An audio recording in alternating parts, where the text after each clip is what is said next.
Day 17 of the Stanley Cup Playoffs, and the NHL resumes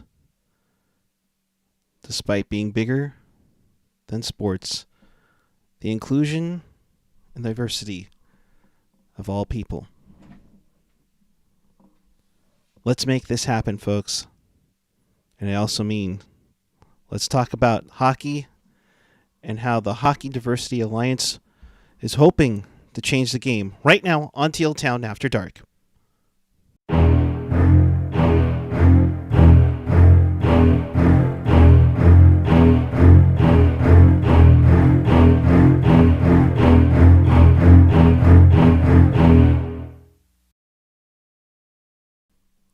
Good evening, everyone. It is Saturday night, August 29th, 2020. 3 games on the docket as the NHL gets back to things. And we get back to recapping everything here on Teal Town After Dark. This is your live interactive post-game show. So if you want to join us, please chat with us and fellow hockey fans in our YouTube channel on the page or the app. And of course, follow us on the social, Twitter, Instagram, YouTube, Facebook, SoundCloud, Reddit, and of course, our beloved Discord chat. Feel free to join us in there. And for more Sharks content, hit us up at tealtownusa.com. Hi again, everybody. I'm Erik Kuhre. You can always follow me at PuckGuy14 on the Twitter machine and the Instagram. I promise I'll be a little more better about posting more to the Insta. Yes, cute dog pictures will be coming your way. But we get back to hockey today. And it's a great way for the league to, well, I wouldn't even say the league. A great way for the players to turn a rough night into a good day after everything that went down on Wednesday night, and then showing solidarity. And not playing Thursday and Friday.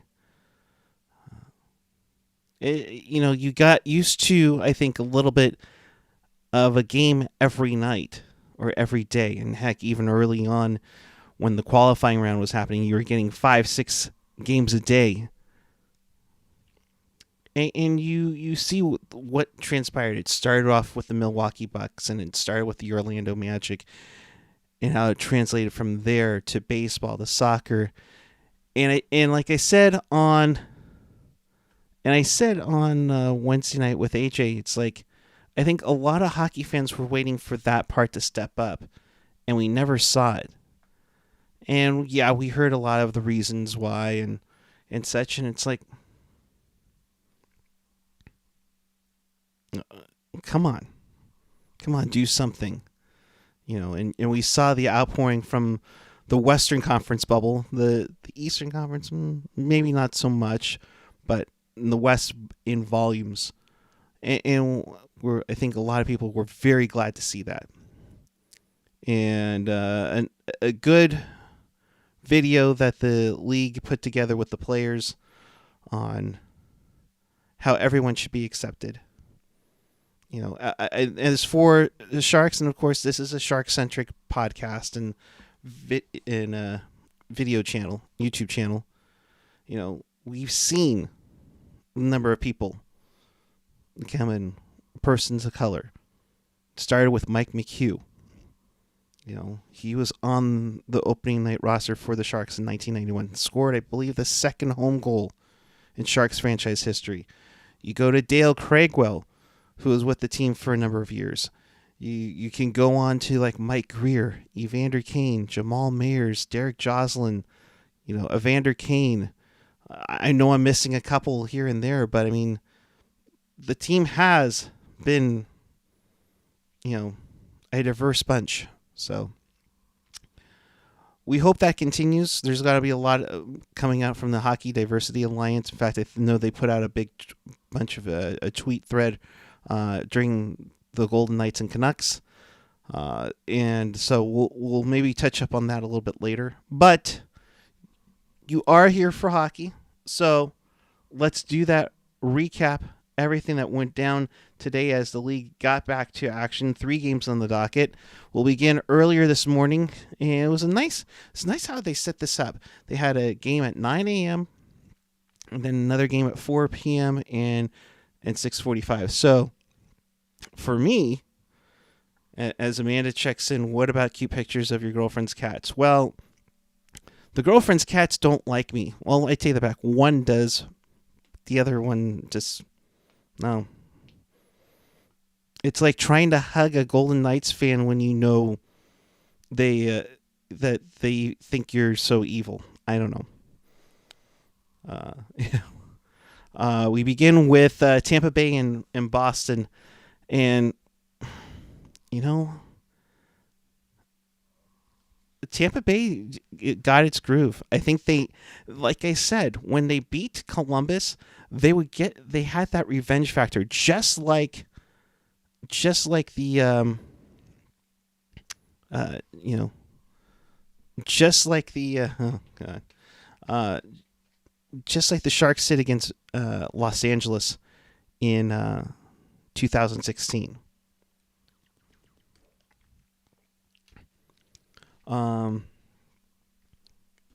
To me, it just like once they got over that hump after that embarrassing loss, now they're getting the go, and now they're showing what they can be.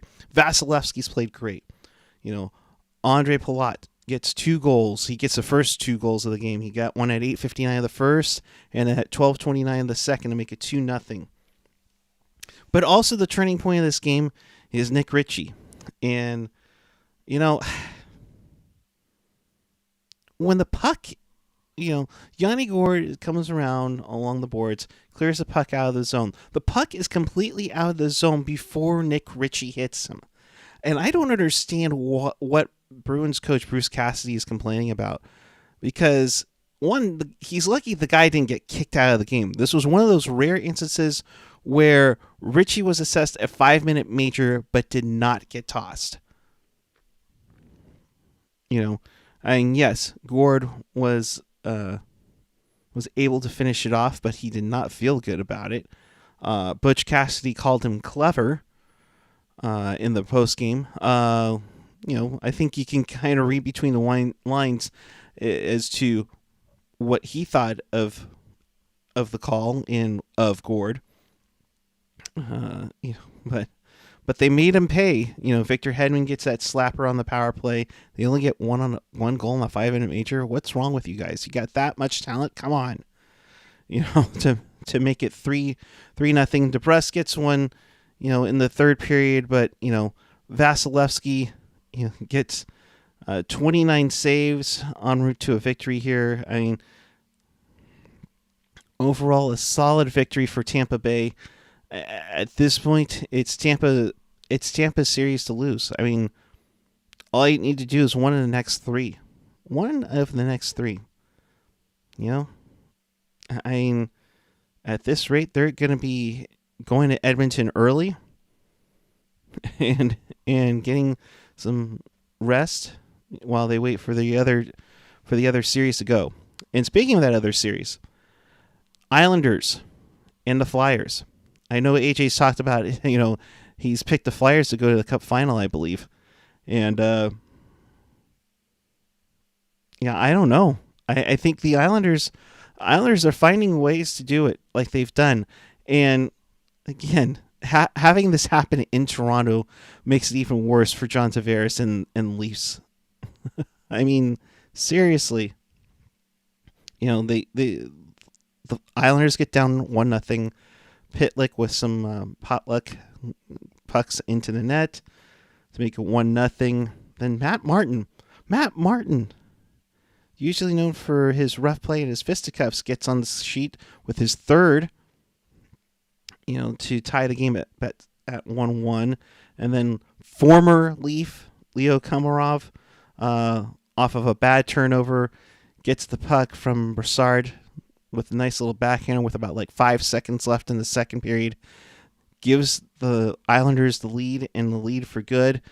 Anders Lee would add a goal on the power play early in the third to finish it off. But at this point, I mean, Jordan Eberle with a couple assists. At this point, folks, this is going to be a battle. I mean, these two teams are going to go at it, and I wouldn't be surprised if they come back. If they come back to take on, each other and beat the crap out of each other for a full 7 games. I mean, honestly, these two teams look like they're going to go back and forth. And the Islanders took this one. Can they sustain that momentum into Game 4? We'll find out tomorrow.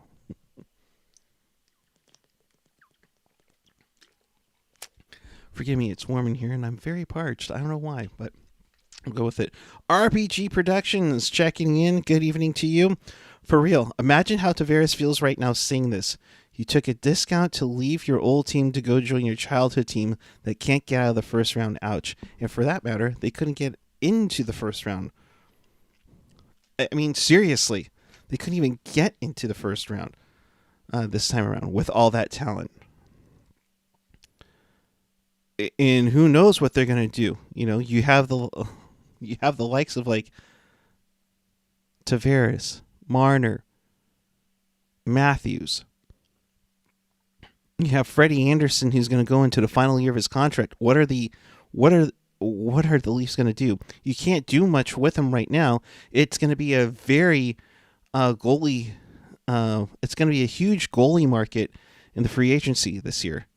You're not going to get much for him. And if you do, wow. Sleepy Mofo saying Tampa Bay coming out of the East, even if I want Philly to go to final. Yeah, either one of those teams will be pretty good. Honestly, the 4 teams that are left in the East look really promising. But right now, Tampa Bay just seems to be a step above. And going up against a team like Boston, it's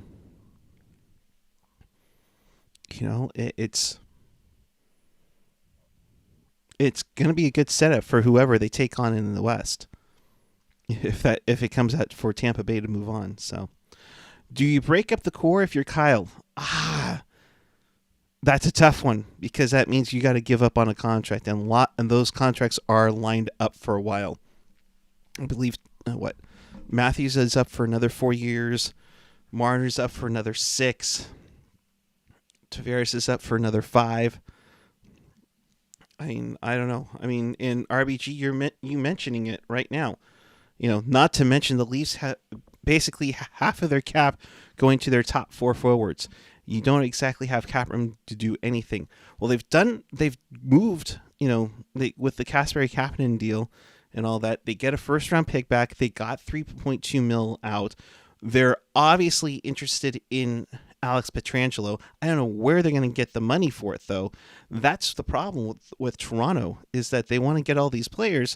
They're just not going to have the money for it. So are you going to try to lure them with the come to Toronto and win a cup when you can't even get out of the first round? Or for that matter, get into the first round? That, my friends, is the issue right now with the Leafs. So, and speaking of which, and I see your comment here, what was it? Tampa Bay needed Barkley in his game-winning goal potential to get over that hump. He got into a fight today, so he fought Nick Ritchie in the third period. We gift that on the Teal Town USA Twitter machine, so check that out if you didn't already. So, yeah, but for real. But that game-winning goal potentially gave us a first, so I ain't mad about that. And it's going to be a first, but right now it's looking like it's going to be on the verge of 20, 29, 30, or 31, gang. Hope you're okay with that. We'll see what happens. Would Doug Wilson use one of his second rounders to move up in the draft? This is a deep draft from what we've heard. So perhaps we see that. But that's down the road. Some more playoff hockey. And speaking of which, We'll get to the game that most of you are wanting to talk about. Can Vancouver recover and take down the Golden Knights again in Game 3 after a great performance in Game 2? Not so much. I mean, Vegas gets off to what they've usually done to the Sharks. Get those quick goals in the first 5 minutes and get those going. Alex Tuck with the goal, 4:05 and using his speed with getting the home run pass, sets it up on a nice snapper to make it 1-0 Vegas. Then Zach Whitecloud, just a minute 23 seconds later, pretty much got the Canucks down and out early on, and Robin Leonard gets his second shutout of the series. Not just the playoffs, the second shutout of the series going forward. To which I say, hey, Alan Walsh, you got any other Photoshops? Like, seriously, do you have any other Photoshops? I mean, it'd be great if you could. I mean, would love to quote Shirk, trademark. You'd love to see it. Just putting that out there. I mean, at this point, it's like, come on, let's make it happen, Captain. I don't know. It just I'm not holding out hope for Vancouver. Like, trust me, I'm with you, RBG. I am with you on that. About the Canucks, I've been a temporary Canucks fan for 6 days now, and I already hate this team. They are young. They're a young squad. They're going to have a great potential down the road, but the problem is that they're a little inexperienced. Yes, Travis Green does have experience in the NHL. Had a pretty decent career. In fact, if I'm not mistaken, he's worn some really unique jerseys. He's worn the Islanders Fisherman. He's worn those nice Nike Mighty Ducks jerseys. In fact, I think one's on eBay right now that I'm really trying not to get my eyes on. I mean, let's be real here. So, be on the lookout for that, or if you want to make a donation, let me know. I might actually, on that note, on speaking of jerseys, we'll get back to the game in a sec. Speaking of the jerseys, 2 things. Well, actually 3. One we'll save for later because AJ tweeted out the picture I sent him today. But one, I might have some Sharks jerseys up for sale soon, so be on the lookout for that. I'll make a post about it on Twitter if I do. 2, worked on a concept idea that I'm going to pitch to Evander Kane and a bunch of others to see if we can get that going for the Hockey Diversity Alliance. I think that'd be really cool to see. And then, of course, I kind of leaked it out a little early. It is Jersey of the Night tonight. This one, we got Wayne Primo.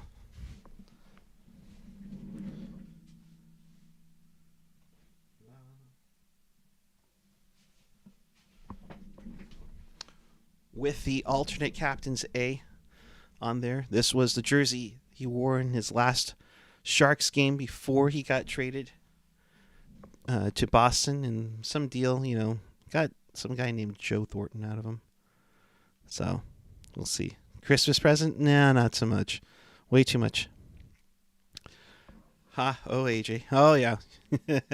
If it's a Fanatics F up, we're gonna be talking about it for sure. All right, back to the game. You have Mark Stone kind of burying it in with a snapper on the power play goal. Nice shot. I mean, Mark Stone's one of those guys where he is just such a good player, and you sometimes, and I say this sometimes because I really do like Erik Karlsson, you kind of wonder, maybe you should have got Mark Stone in Ottawa instead. I don't know. Either way, between Vegas and San Jose, I think they've kind of virtually rebuilt Ottawa at the same time with all the picks and prospects they sent over to them. But, Robin Leonard with the shutout stops all 31 shots. It just is great to see. Trump weighing in. I need a Stone jersey. Yeah, if there's a guy that you should get for Vegas, if you're a Vegas fan, yeah, get Stone. A really good player. Loves to follow around. No, that's March or so, but he likes to follow around only in Apple iPhone ads. Come on, let's be real here. I don't see Robin Leonard doing that Apple ad now. Do you? Yeah, I didn't think so. But Vegas, picking up where they left, I don't want to say picked up where they left off because, they lost game one, but they really didn't look like themselves. Tonight was a game where Vegas played like Vegas. And they got on their opponents early and then shut it down and then get that extra insurance marker to kind of just finish it off. And with a 3-0 victory there, Robin Leonard, like I said, second shutout of the series. Vancouver's got to take some better chances. I believe in hashtag tell me if I'm wrong. I believe it was Jeff Patterson that tweeted out the distance that the Canucks should shoot in the third period, and only one was under 30 feet. I mean, that's just craziness to actually fathom that, one shot was from 27 feet. Everything else was almost from the point or the perimeter. Yeah, there's going to be block shots like crazy. I mean, Vegas did block 22 shots. Vancouver actually blocked 20.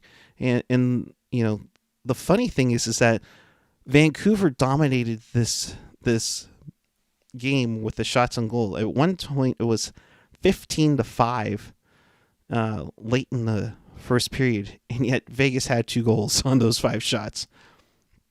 And in the end, Vegas outshoots Vancouver 34-31. That should tell you that Vegas's defense, and they played a phenomenal job defensively, especially on the PK. I mean, Vancouver goes 0 for 5 on the power play, and they got the lead early, then they shut it down, and unlike Pete DeBoer's teams where they were up by a couple of goals, they securely tightened up the play and got the job done. So hats off to Vegas. They will go up 2-1 on the series. And while we're at that point, let's take a look at the bracket. So Vegas wins tonight 3-0. They come right back tomorrow night to take on Vancouver in Game 4. Vegas up 2-1 in that series. Early in the day on Sunday, Colorado and Dallas, well, it seems like they've been off for forever. So they get a bunch of time off to rest up and get prepared. Will some of the injured Avalanche players get back in? We'll see. But Colorado and Dallas will get back at it at 3 p.m. on Sunday. Dallas up 2-1 in that series. Colorado looking for a chance to tie the series up.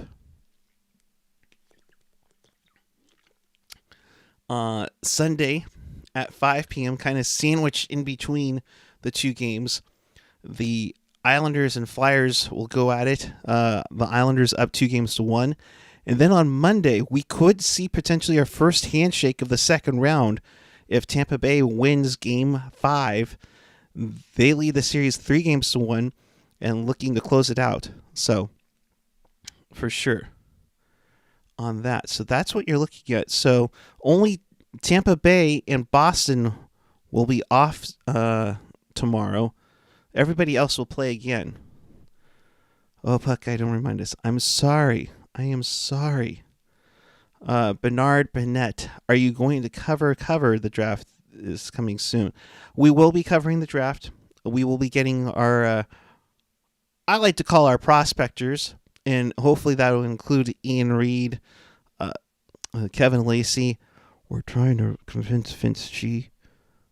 So if you haven't already talked to Vince G in our Discord chat, tell him we should get him on here to talk about the prospects that could be coming to San Jose or overall in the first round, because we will do 2 shows. We'll do one that covers the first round, and 2 we'll recap what the Sharks did in the draft on day 2. I think that'll be good. RBG already packing it in on the Avs. I think the Avs are toasting that series, honestly. You know, if it weren't for Grubauer getting hurt, I would say you'd be wrong. But right now, no disrespect to Francouz, who did a phenomenal job when Grubauer went out, before the pause. But now I think the Avs are reeling. They got that victory in Game 3. Will the rest kind of kill the momentum? We'll see. We'll see about that. I'm not sure on that for that sake.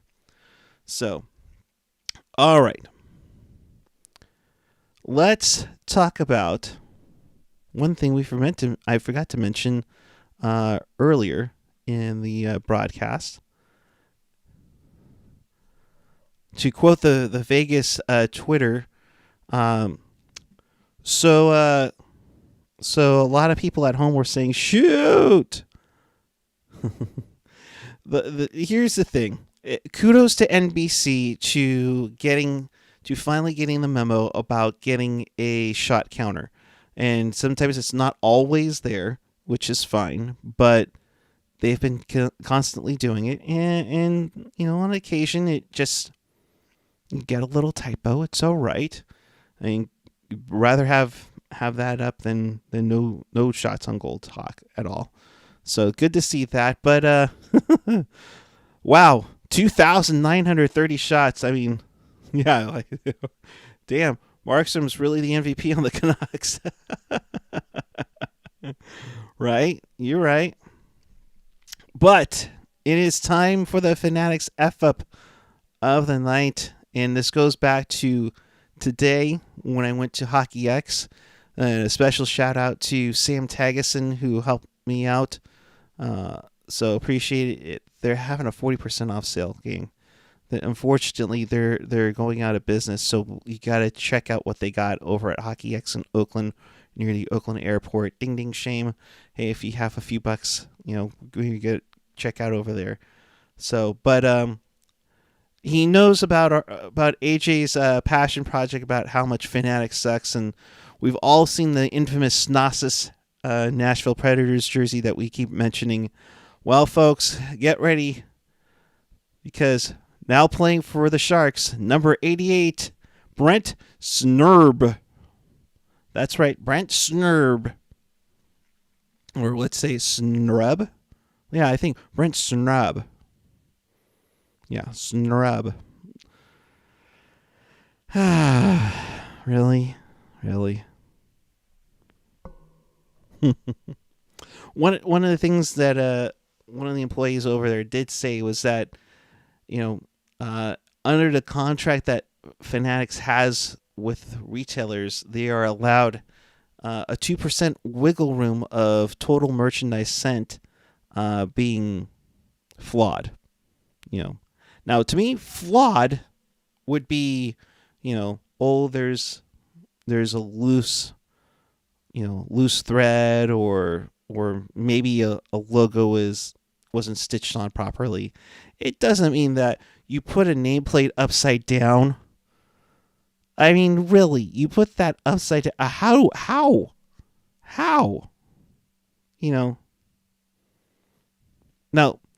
Now, for full disclosure here, they don't have that on sale there. They don't have that on sale at all.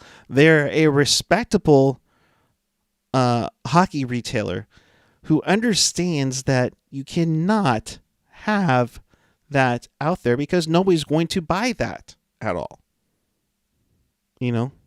So as RBG says, see, what I want to know is how do you as work and not notice that and something's not right about your finished product? Yeah, that's the thing. And then you just pack it up and send it off to a retailer. It's like, come on, seriously, come on. Like the dude who packages jerseys say, how do you see it? Wait, this ain't right, guys. Yeah, well, apparently that's how Fanatics runs its thing. And, it's sad, really. But it is what it is. And you know what? They're not going to get it.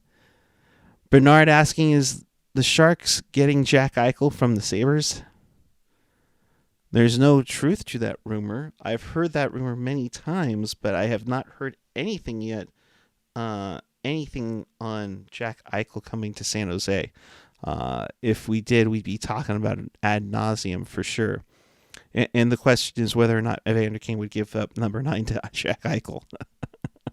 Highly doubtful. I would think Eichel would go back to 15. So we'll see. I'd buy it as a collectible. Yeah, no, there are some jerseys you buy as a collectible. In fact, maybe tomorrow night, when I do the show, I will show off one of my collectible jerseys. We'll see. We'll see for sure. Well, I think that'll do it for us tonight. If you missed anything or you want to watch this again, check us out on tealtownusa.com or your favorite podcatcher, whether it's Apple Podcasts, Google Podcasts, YouTube, SoundCloud, TuneIn, Spotify, Stitcher, and iHeartRadio, and of course, always available at tealtownusa.com. Now, I'll be back with you tomorrow night. We got 3 games going on, pivotal game 4s, as they usually are. I mean, again, you have the Stars and Avalanche at 3 p.m., you have Islanders and Flyers at 5 p.m., and then at 7:30, you have Vegas and Vancouver going at it again in Game 4. These series could either be 2-2 or 3-1. And all I'm going to say is, let's enjoy that hockey. So you got some time to sleep in if you don't work. Unlike me, I'm going to bed right now. To get ready and enjoy. So, love your significant others.